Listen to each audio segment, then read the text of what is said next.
नमस्कार, जय जोहर और वेरी गुड मॉर्निंग। इस वक्त हम हैं छत्तीसगढ़ के बीजापुर में। जैसा कि आप सभी जानते हैं कि पिछले 5 से 6 दिनों से छत्तीसगढ़ के बीजापुर क्षेत्र में, जो तेलंगाना और महाराष्ट्र का सीमावर्ती भी क्षेत्र है, यहाँ पर मुठभेड़ चल रही है। नक्सलियों और जवानों के बीच मुठभेड़। कहा जा रहा है कि आखिरी दौर की वो लड़ाई है जब नक्सलवाद यहाँ से समाप्त हो जाएगा। पिछले 5 दशकों से ये जो लड़ाई है ये चल रही थी, कभी छोटी कभी बड़ी। कई सैकड़ों जो हमारे जवान हैं, या हजारों कहूं तो भी कम नहीं है, उनका नंबर है 5 दशक में शहीद होने का। तो वैसे ही कुछ आंकड़े हमारे पास नक्सलियों के भी आते हैं। लेकिन यहाँ पर फिलहाल एक निर्णायक लड़ाई की तरफ हम आगे बढ़ रहे हैं, ये कहना है सरकार का। और ऐसा ही कुछ हमारे पत्रकारों के बीच भी निकल कर आ रहा है, क्योंकि लड़ाइयाँ रोज हो रही है, मुठभेड़ रोज हो रही है। पर अभी जो चल रहा है पिछले 5 से 6 दिन से, ये कुछ अलग तरह की लड़ाई है, कुछ अलग तरीके का मुठभेड़ है।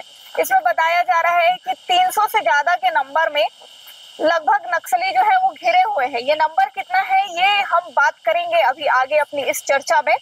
और कहीं ज्यादा जो हर बार होते हैं जवान, उससे कहीं ज्यादा हजारों की संख्या में जवान इस बार मुठभेड़ में शामिल हैं। और एक ऐसी जगह पर घिरे हुए हैं नक्सली जहां से उनका निकल कर आ पाना मुश्किल ही नहीं, नामुमकिन बताया जा रहा है अब तक। तो क्या है पूरा माजरा, कैसे इन चीजों को सरकार देख रही है और इसको अंजाम कैसे दिया जा रहा है, इसके रिजल्ट्स कब तक आएंगे? क्योंकि 6 दिनों में तो अभी तक इसमें कोई परिणाम नहीं आए हैं। और बीजापुर तक आकर हम रुक चुके हैं, क्योंकि यहाँ से आगे जाने की परमिशन उस क्षेत्र में जहाँ पर ये पूरा मुठभेड़ चल रहा है, सरकार ने पत्रकारों को भी वहां जाने की परमिशन नहीं दी है। अब मना कर दिया है कि पत्रकार भी वहां पर नहीं आएंगे। तो उसके पीछे की वजह क्या है? और जो इस बार नक्सलियों की तरफ से कम्युनिकेशन आ रहा है वार्ता के लिए, युद्ध विराम के लिए, वो भी कुछ अलग तरीके का आ रहा है। तो पूरे मामले पर बात करने के लिए और समझने के लिए स्थानीय पत्रकार हैं जो बीजापुर से लगातार देश को यहाँ के नक्सल वारदात के बारे में इंफॉर्मेशन देते रहते हैं। मिश्रा जी इस वक्त हमारे साथ है। सर, आपका बहुत बहुत स्वागत है। और आप लगातार 25 साल से नक्सलवाद को लेकर खबर कवर कर रहे हैं। हालांकि बीजापुर में रहते हैं, पर इनकी खबरों का डंका नक्सलवाद को लेकर पूरे देश में ऑलरेडी जाना माना है। तो सर, बहुत बहुत स्वागत है आपका हमारे इस कार्यक्रम में। तो फिलहाल अगर हम इस बीजापुर के मुठभेड़ की बात करें तो ये बहुत लंबा चल चुका है। अपने आप में देश भर में 2 चीजें चर्चा में है, एक तो कश्मीर का आतंकवाद और हमारे यहाँ का नक्सलवाद। कैसे क्या कुछ अलग है और क्या ये निर्णायक हो सकता है इस बार? देखिए, जब भी किसी मुठभेड़ को अंजाम दिया जाता है या किसी नक्सलियों के खिलाफ जब भी ऑपरेशन लॉन्च किया जाता है तो पहले से तैयारियां की जाती है। इसके पहले आप लोगों ने देखा होगा कि जब भी मुठभेड़ हुए हैं, पिछले 15 महीनों की अगर बात करें तो जब भी मुठभेड़ हुए तो जवान पिन पॉइंट पे जाकर नक्सलियों को मार गिराते हैं। और दूसरी बात यह है कि इसके पहले अधिक से अधिक लगभग 1000 जवान ऑपरेशन पे गए हैं, परंतु पहली बार ऐसा है कि 10,000 से ज्यादा जवान इस समय ऑपरेशन पे हैं। ये जब ऑपरेशन शुरू हुआ उसके पहले से लगभग 1 महीने पहले से इस ऑपरेशन को लॉन्च करने की तैयारियां चल रही थी, जो हमारे पास जो जानकारी है।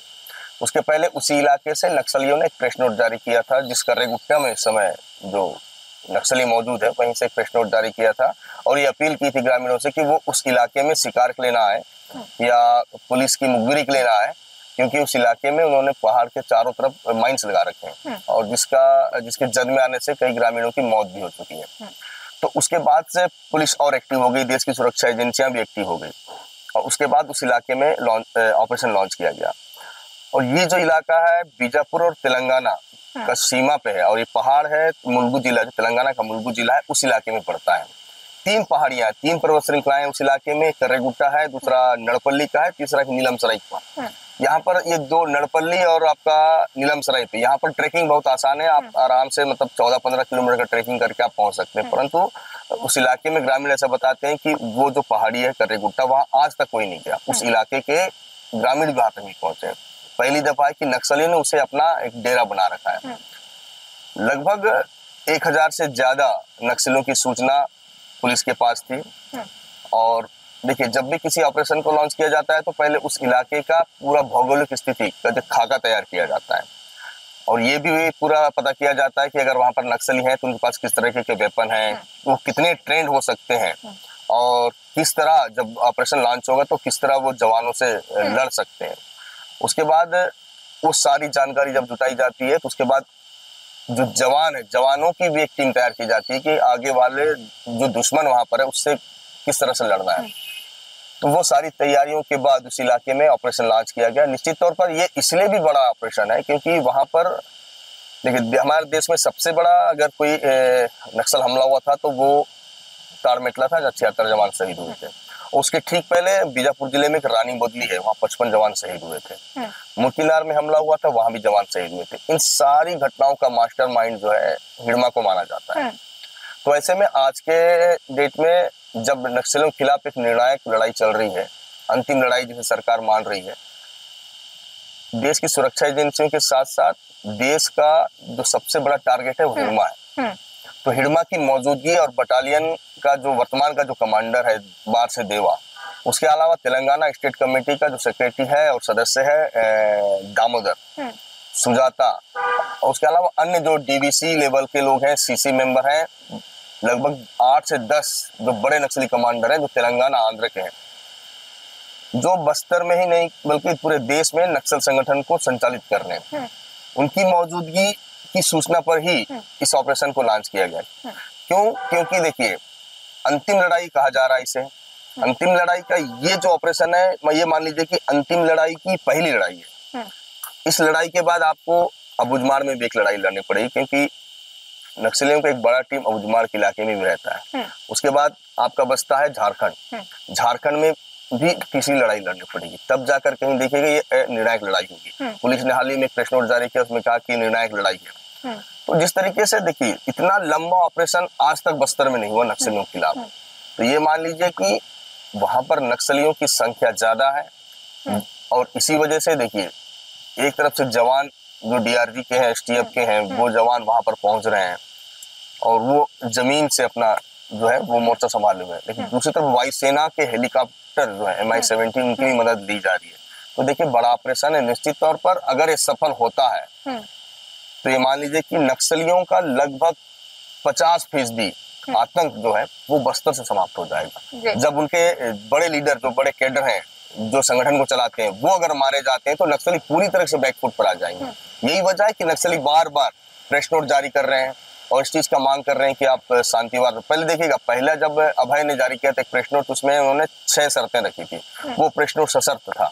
उसके बाद 2 प्रेस नोट और आए, उसमें भी सशर्त ही डिमांड था बातचीत करने की। सरकार के पास अपने डिमांड रखते कि आप जो जितने भी कैंप है उनको बंद कर लीजिए, अपने जवान है उनको वापस बुला लीजिए, ऑपरेशन को बंद कर दीजिए।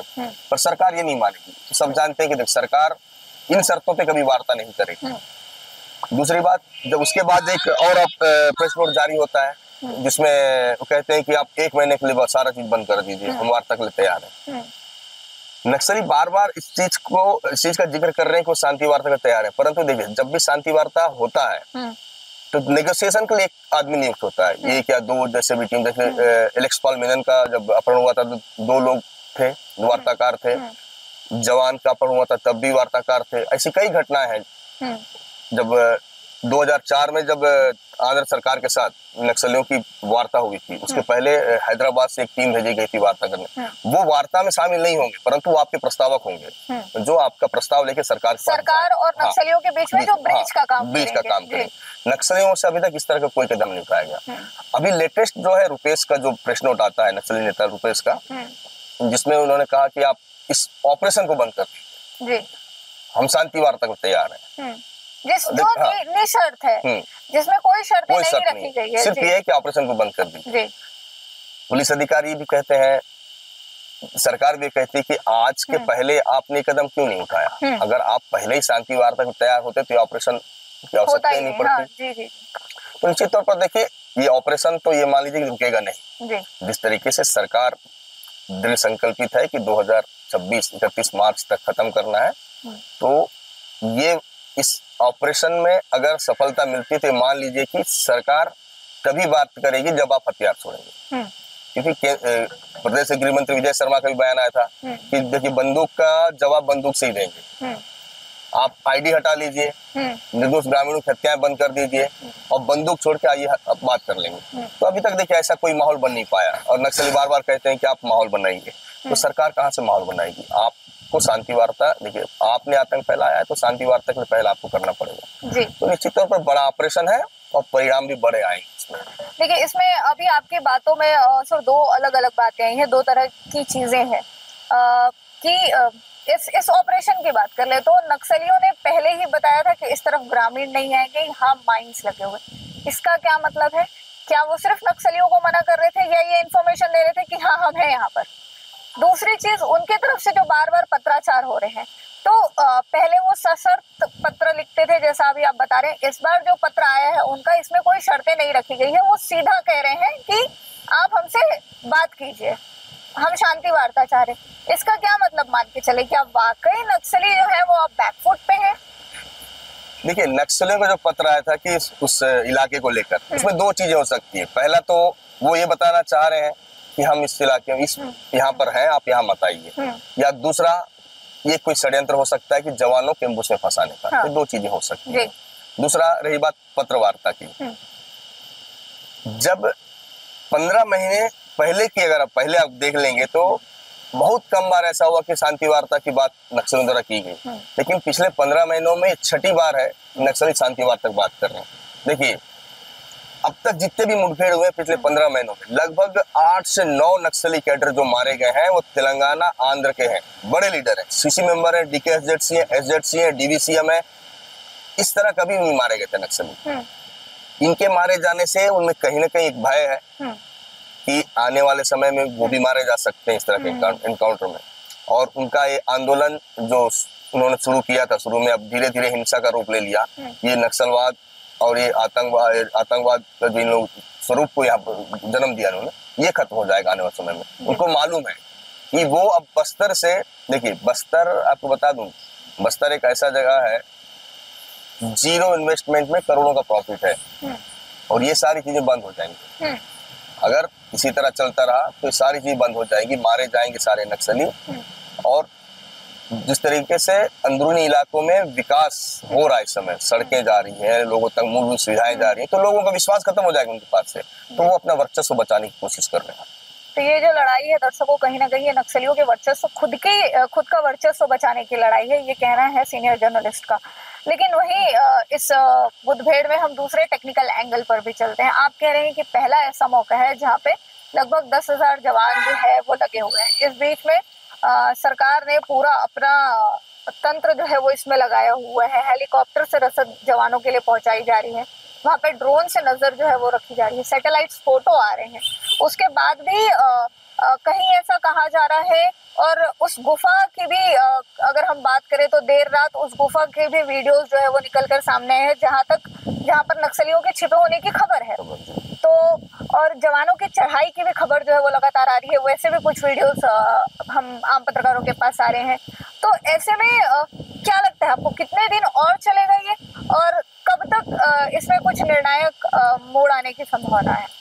देखिए वो जो इलाका है उस इलाके में गुफाओं की संख्या अनगिनत है जी।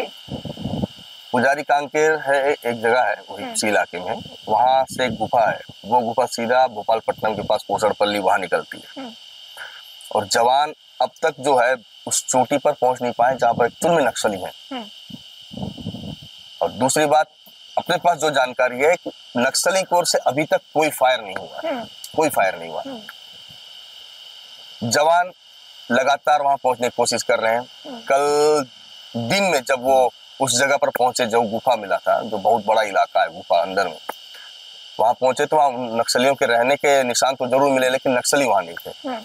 देखिए कहीं ना कहीं वो ऐसा इलाका या ऐसा एक सेफ जगह बनाकर रखे हुए हैं जहां पर वो छुपे हुए हैं, क्योंकि उस इलाके में लड़ने से पहले पूरी तैयारियां की जाती है। तो वैसे ही देखिए, जब कोई पता चलता है कि दुश्मन, लड़ाई वैसे ही होती है, हथियारों का उपयोग वैसे ही होता है, दुश्मन के हिसाब से होता है, तो तैयारियां भी वैसी है।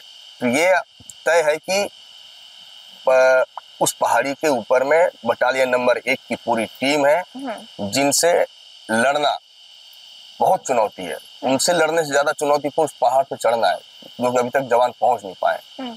हेलीकॉप्टरों से भी देखा जा रहा है, जिस तरीके से सूचनाएं आ रही है कि ऊपर ऐसा कुछ नजर नहीं आ रहा, परंतु ये तो तय है कि नक्सली वहां पर मौजूद है और बड़ी संख्या में मौजूद है, और उनकी ओर से फायर नहीं करना, तो ये भी इस चीज को भी इंगित करता है कि कहीं ना कहीं वो जो प्रेस नोट आया था, उन्होंने कहा था कि इस तरफ ना आए, तो वो फायर नहीं कर रहे हैं, तो उनकी भी कोई ना कोई रणनीति और तैयारी है जी। तभी वो फायर नहीं कर रहे हैं। और लगभग आज 6वां दिन है, 6 दिनों तक आज तक कोई मुठभेड़ या कोई ऑपरेशन लंबा नहीं चला है।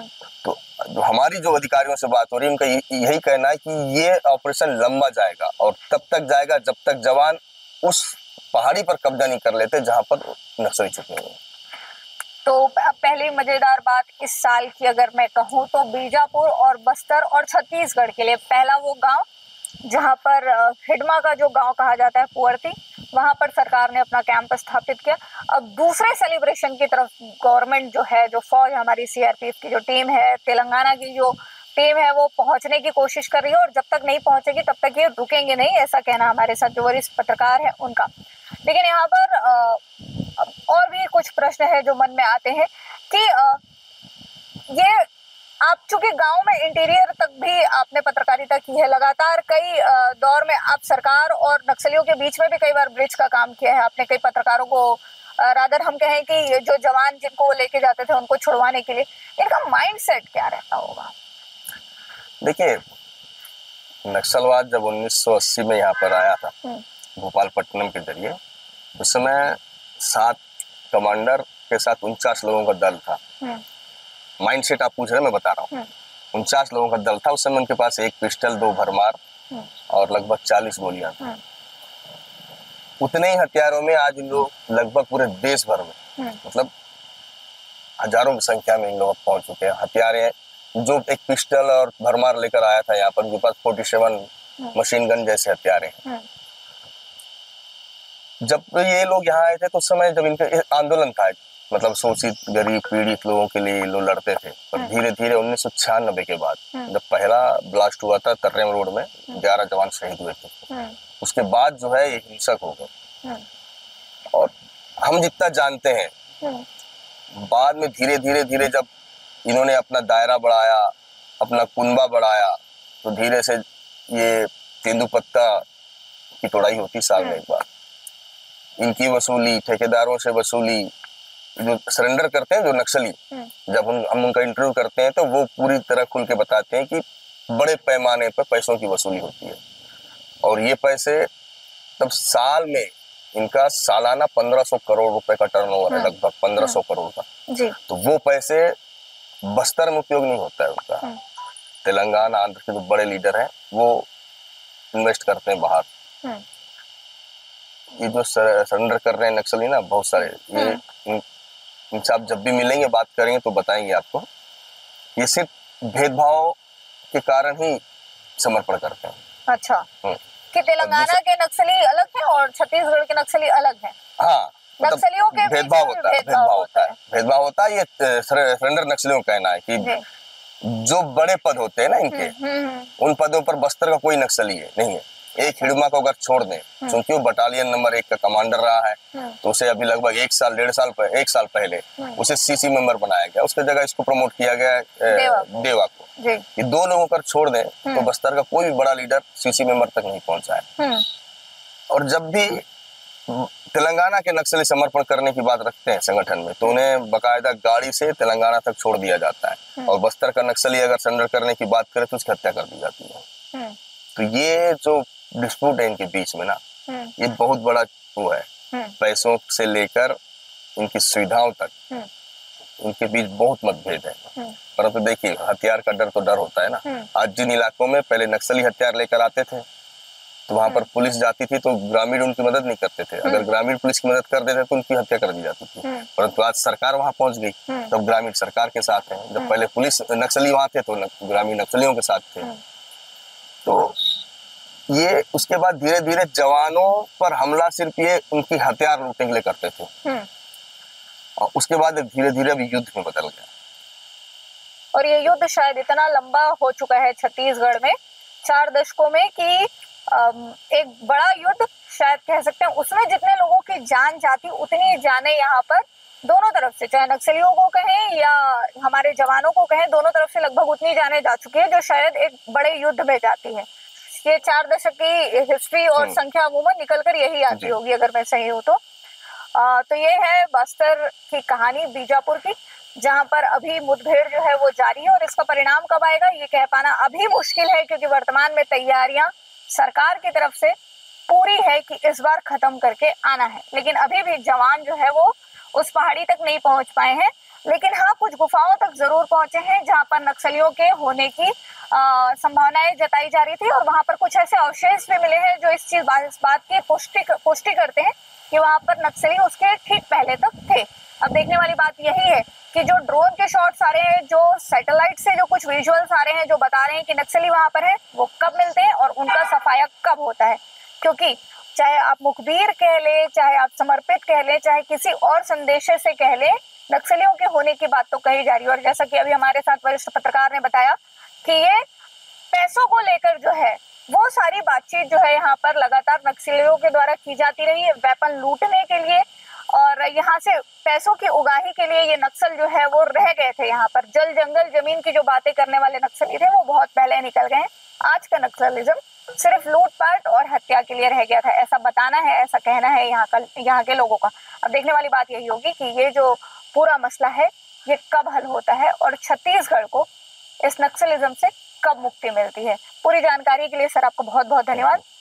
तो यूर विंग्स के इस कार्यक्रम में, इस बातचीत में, इस चर्चा में अभी के लिए यहीं तक। हम आगे कोशिश कर रहे हैं कि हम ग्राउंड जीरो से आपको चीजें दिखा पाए, लेकिन कब तक संभव हो पाता है ये देखने वाली बात होगी, क्योंकि शासन की तरफ से बीजापुर से आगे निकलकर जहां पर ये सारी चीजें घटनाएं घटित हो रही है उसके पहले 50 किलोमीटर तक रोकने की अनुमति है, उसके आगे की अनुमति हम पत्रकारों को भी नहीं है। तो देखने वाली बात यही होगी कि हमें कब अनुमति मिलती है और हम अपने दर्शकों को ग्राउंड जीरो दिखा पाते हैं। यूथ विंग्स के लिए बीजापुर से स्वाति कौशिक की रिपोर्ट।